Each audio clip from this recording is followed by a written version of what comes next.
with Grand Theft Auto 6. So as I mentioned, it's been 6 years since the last Grand Theft Auto, which happens to be the most time that's ever happened in between Grand Theft Auto games. The first came out in 97, the second in 99, that's 2 years. The third in 2001, again 2 years. Vice City 2 years later in 03. San Andreas a year later in 04, Grand Theft Auto 4 in 2008, and in between 4 and 5, there was actually 5 years that passed. And in between 5 and now, it's been 6 years.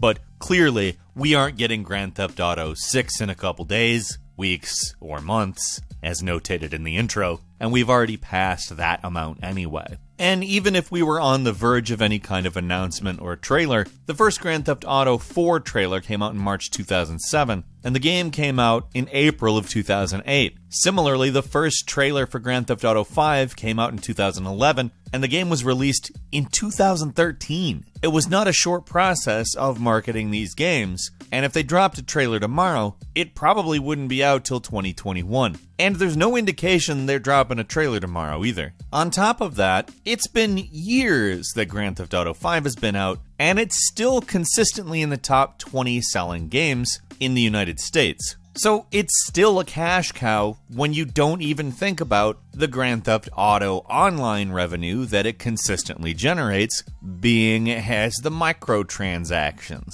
The point is, Grand Theft Auto 5 is a successful business model as it is right now, without investing any more money into it at all ever. They could just stop right now and continue to make tons and tons of money just off 5. It's estimated the game has made over $6 billion, and that's not gonna stop happening. So that's an obvious reason why they're not in any rush. On top of that, Red Dead Redemption 2 was amazing, and is doing the same thing in the Wild West. Now, frankly, all of this stuff paints a very rosy picture of the Grand Theft Auto empire and its status in 2019, but we also know that at some point they will make Grand Theft Auto 6, because why wouldn't they? As much as it continues to make money hand over foot, the time when a game makes the most money is its first year. And that goes for live service games as much as it does for traditional retail. There's actually another piece of interesting context when you consider they typically release around the time of the end of a console's life cycle.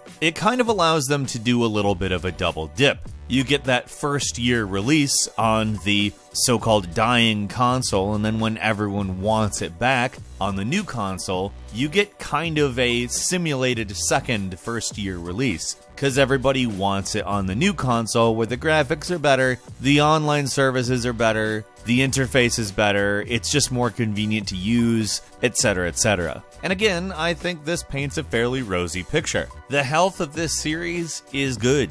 Nothing is particularly awkward about its position right now, but it's just been a while. And that's leaving some fans to wonder, is there more under the surface? And as it turns out, there kind of is. Between 2001's Grand Theft Auto 3 and the more recent Grand Theft Auto 5, Leslie Benzies, a Scottish game designer, ran the show. According to Benzies himself, in September of 2014, Rockstar enticed him, his words, not mine, to take a sabbatical, which would start in September 2014 and end a year later, which, when he came back, he claims that he was no longer allowed to enter the Rockstar North office. There's an ongoing lawsuit regarding this where he's suing Rockstar for $150 million, which he claims are unpaid royalties, and is also developing his own games with some companies that he has started. Now, that lawsuit isn't really done, but it did suffer a bit of a setback when some of his claims were dismissed. However, he was ruled as entitled to some degree of back royalties. But beyond that, I don't really know exactly what happened, nor what is still happening. Still, it should be said that there is no doubt a hole left in his place that they'll probably be able to fill at some point. It's not as if there's a shortage of talented people in this world, but when somebody's been around that long and has been involved in so many of your most successful projects, in some ways the entire process is changed as a lot went through that person. Keeping in mind that neither Red Dead Redemption game had involvement from him, however, it should be obvious that there are people capable within the studio of directing a game. Dan Houser, Rockstar's resident head writer, has written or co-written pretty much every Grand Theft Auto game, as well as the 2 Red Dead Redemption games. He says something that makes me consider that it's even harder than just losing the main guy, saying it's really unclear what we would even do for Grand Theft Auto 6, and expressing that he was thankful to be releasing Red Dead Redemption 2 when they did, rather than Grand Theft Auto 6. Grand Theft Auto 6 is rooted much more in satire than Red Dead Redemption is. And he said the following: both intense liberal progression and intense conservatism are both very militant and very angry. It's scary, but it's also strange, and yet both of them seem to occasionally veer towards the absurd. It's hard to satirize for those reasons. Some of the stuff you see is straightforwardly beyond satire. It would be out of date within 2 minutes. Everything is changing so fast. He also talked about Red Dead Redemption 2 having to not be entirely historically accurate on account of how deeply unpleasant it would have been given how people were back then. When we consider these 2 comments together, we have to think of just how bizarre things must be in the eyes of another figure in the Grand Theft Auto machine that is very important. For him to say, I don't know, let's maybe do a cowboy story that we're gonna have to change a little because of slavery and horrific attitudes towards certain people. Like, I know it's not like physically worse now, but I guess I do understand why it's easier to tell a story about the past. We aren't there. Still, at this point, they're down a director and the writer doesn't know what to do. That's not exactly a recipe for a new game anytime soon. And the fact that Rockstar North doesn't have a Grand Theft Auto 6 listed on their website doesn't make me think that's going to change anytime in the immediate future. Long term, for sure, there definitely will be a Grand Theft Auto 6. Why wouldn't there be if they're literally still selling copies of it to the point where they're in the top 20 US games sold month on month every year since release? There's not really any legitimate reason to think Grand Theft Auto 6 wouldn't do the same thing unless it was very bad, and there's no real reason to think that when they finally do release one, it's just something they've churned out. Rockstar has not done that with a single one of its mainline titles, ever. Now, Leslie Benzie wasn't just the director of the Grand Theft Auto games, he was also the head of Rockstar North, and the art director for a pretty large number of Rockstar's games, became the new co-head along with Andrew Semple. There's also the fact that whatever the next Grand Theft Auto game is will require probably a similar situation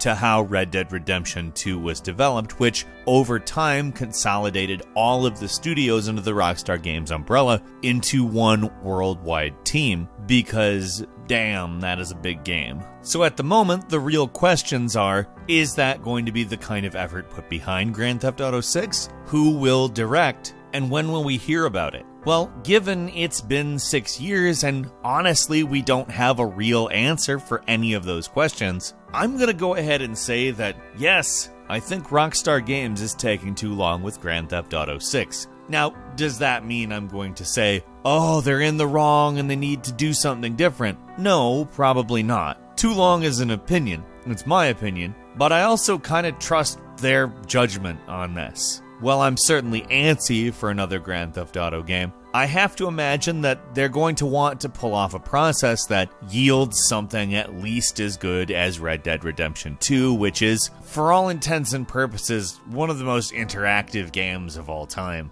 If not the most, if we're specifically talking about at that scale. So, between that and the fact that they're still raking in the cash for Grand Theft Auto 5, again, both in retail and in ongoing microtransaction money. In fact, I'd recommend going back to a video we did in 2017 about why they haven't made any single-player DLC yet. It again ultimately comes down to money, but understanding the context that we've assembled in this one, maybe it kind of doesn't. Maybe they could push out a Grand Theft Auto 6 at a time when they'd have to shove a new person into the creative director position, and the head writer doesn't really know what to do, and we wouldn't get the best game. I don't doubt they could have done that. And even though I'm kind of aching for it, I'm kind of ready to see the next Grand Theft Auto, I kind of don't want to see a bad Grand Theft Auto game ever. So I'm torn between two positions. Personally, of course, it's taken too long. But talking about the company and about the quality control, maybe it hasn't? I don't know. What do you think? Leave us a comment. Tell us what's on your mind, and if you enjoyed this video, please click like. If you're not subscribed, now's a great time to do so. We upload brand new videos every day of the week, and the best way to see them first is, of course, a subscription. So click subscribe, and don't forget to click the notification bell. As always, thank you very much for watching this video. I'm Falcon. You can follow me on Twitter, Falcon the Hero. We'll see you next time, right here on Game Ranks.